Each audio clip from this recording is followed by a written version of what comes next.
Hello, everybody. Welcome to the Coach Tom Moore Show. I'm Jay Walker with Coach Tom Moore, head coach of the Warren County Pioneers.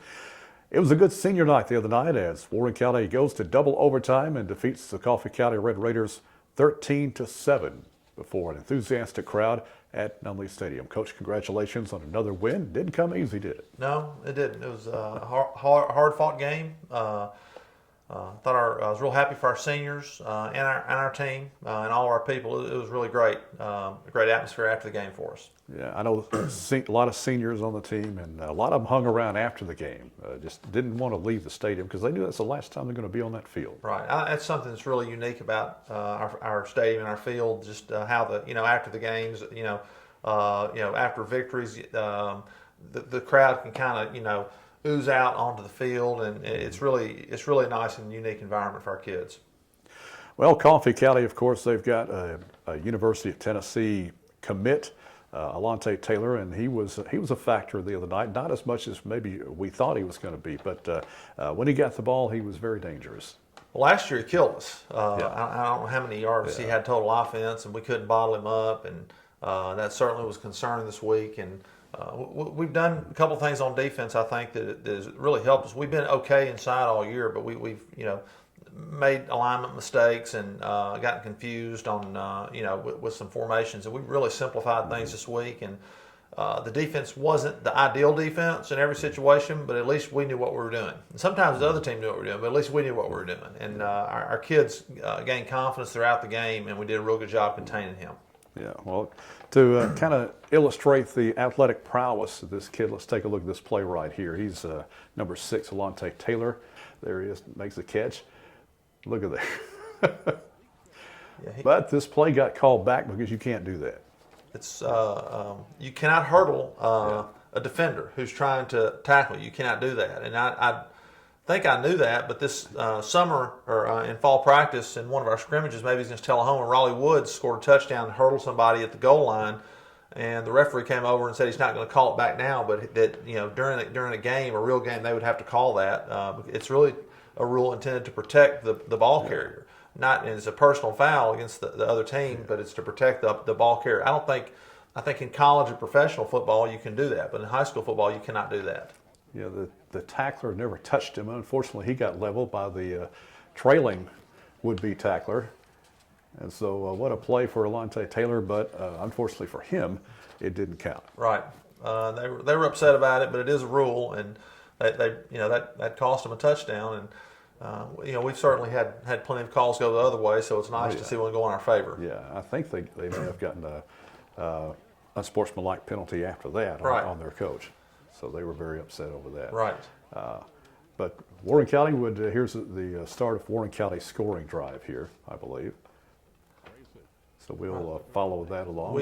Nice catch. This is an option the quarterback had. We had a bubble screen set up to the right, and when he saw the free safety in man coverage, it came back to McCall on the slant, and real nice. He put it so he had a lot of room inside, and also they've been sending their backers and didn't really have a lot of underneath coverage, so he was open, and Isaiah did a real nice job of hitting him, and we made a nice catch there. Good catch by McCall Turner. Right.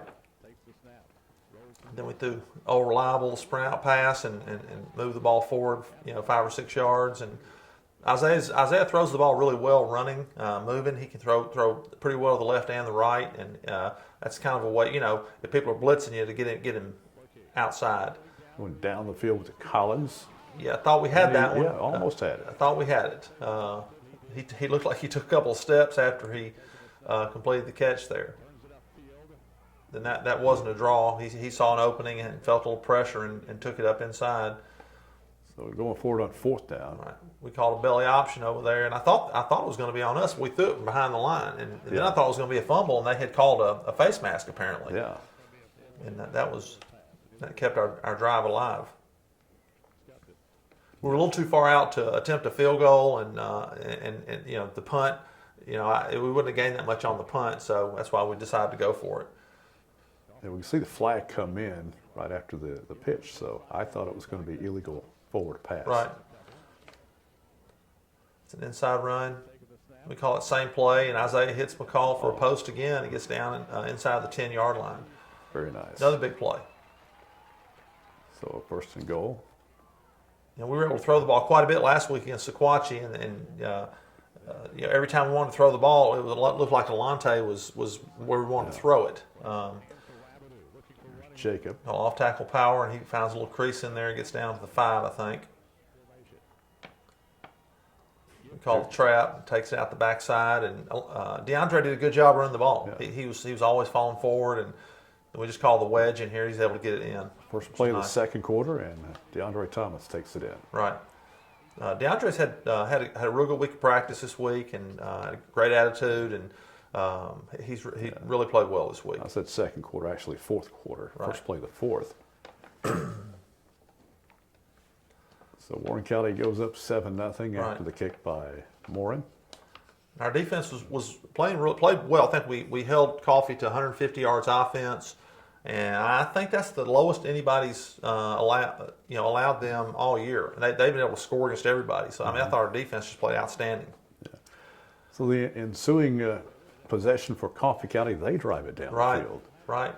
And here's Taylor taking it in. We just 25 up. Couldn't get off the blocks. We have some people free, and we just couldn't tackle him. It shows you what kind of speed he's got. Yeah, tight rope in that sideline. And they've been trying this all game, trying to get him outside, and we've been able to come off blocks and make the play. Good block on the outside there. Right. Missed tackle. So a good balance. But I thought for the most part, Warren County contained Taylor pretty well. We did. He shows some speed right there. Yep. So they kick their extra point. It's going to be 7-7. Yeah. One more look at their scoring play now. And they will tie it up, make it 7-7, and that's how we ended up regulation.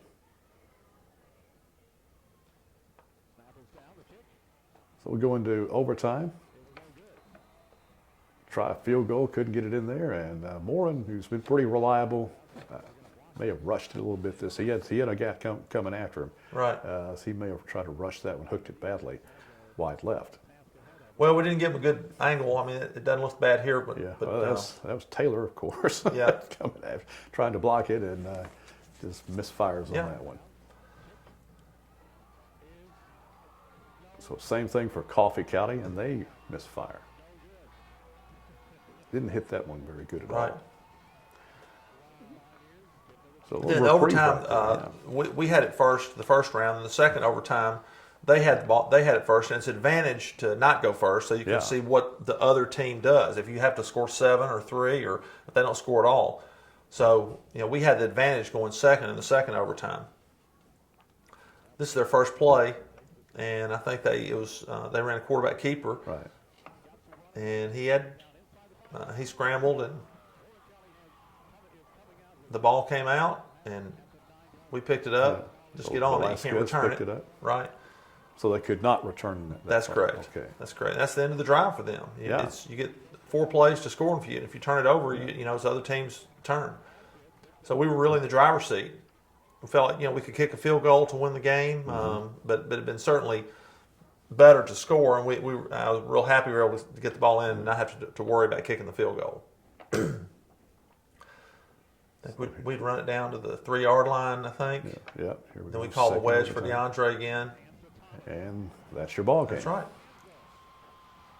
Good blocking up front, good was. running by DeAndre, and game over. Warren County gets the win.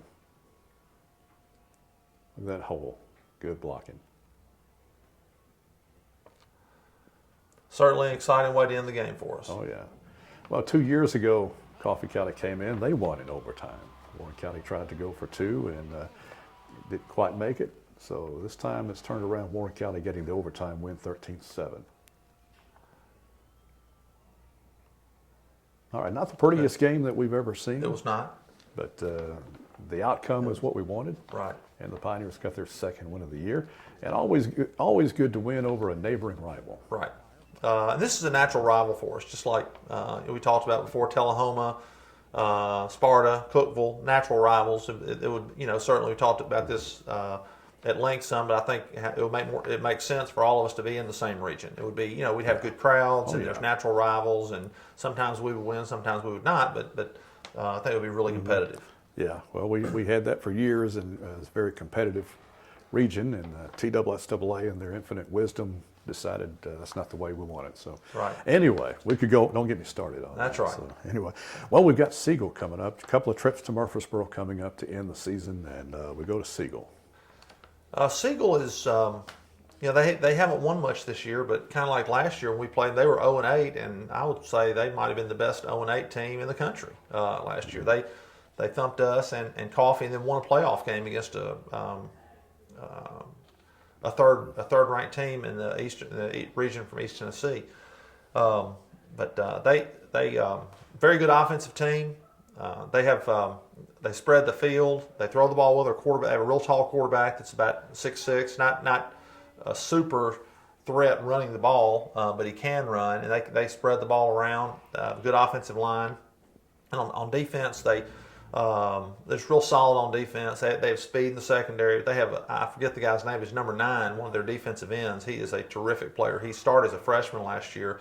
And he's a sophomore, and he's a commit to UT right now. He's a really terrific player. He's one of the best players I've seen at his age. So it's going to be a challenge for us, but coming off this last victory against Coffee County, I think our kids ought to have confidence and have some new life into our practice this week. All right, always fun to talk about a win, isn't it? Right. Oh yeah, it's a lot easier coming in here.